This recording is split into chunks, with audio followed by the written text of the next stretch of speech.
Balik mga kapuso karong buntaga pakisayran ta kini kinabuhi sa usa ka Sugboanon nga fire dancer. Giunsa niya pagkat-on kining maong abilidad nga mo nahimo sab niyang source sa panginabuhian alang kaniya og siyang pamilya. Karong buntaga mga kapuso, maila-ila ta si Marty Pableo.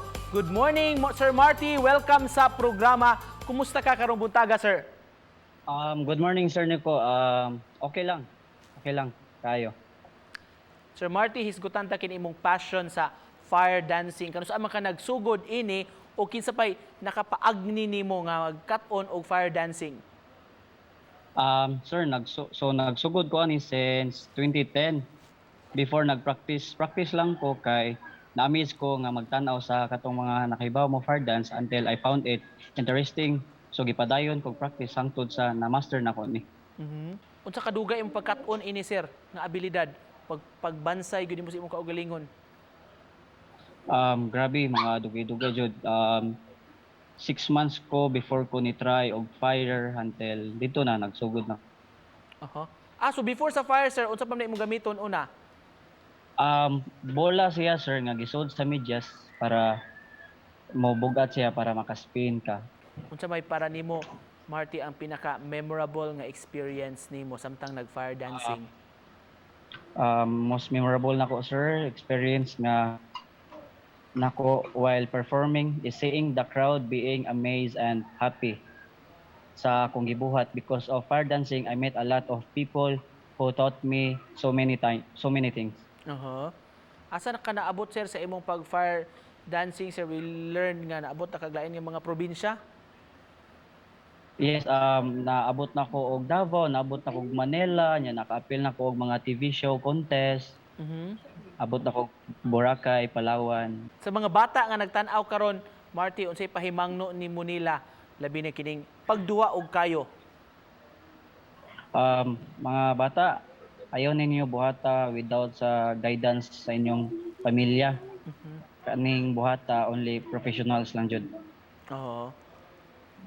Trained professionals ra gyud ang makabuhat ini. Apil na ni Sir, no, gawa sa pagtuyok-tuyok nimo sa bola, kini yung kaon og kayo, pagbuga og kayo. Pagbuga og kayo. Unsa may sikreto ana, sir, sa pagbuga nimo kayo? First, nagpractice ko, water lang sa akong gi-practice para makita na ko kung unsa ka fit ini bugak na ko, ini gamit na ko gas. Then after sa gas na until buga jud kayo nga buga.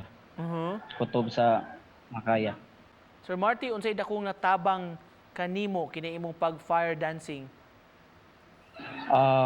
Maoning naghatag na ko og kahayag na nagbuhi na ko ever since na namatay akong mama, like mauna jud niya akong panginabuhi.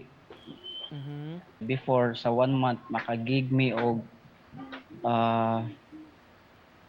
ka 20 sa month nya karon pandemic, like hopefully na like usa or duha entrance wala jud kay pandemic.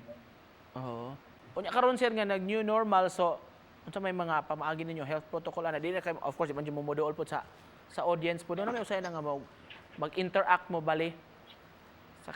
Kuan lang, sir, kung after sa performance na magpa-picture, kuan lang 1 meter distance dayon mag-wear lang jud og face mask. Alright, sa katapusan, Sir Marty, unsay mensahe nimong buot ipaabot pa sa atong mga viewers nga nagtan-aw karon? Keep safe. Thank you for listening, everyone. Never forget to wear face mask every time mo gawas mo sa inyong balay. God bless. Alright, magpasalamat migdako sa pag-uban di mo kamo namo karong buntaga og pagpaambit sa imong talento, mga kapuso, si Marty Pableo. Salamat, Sir Marty! Salamat, Sir Nick.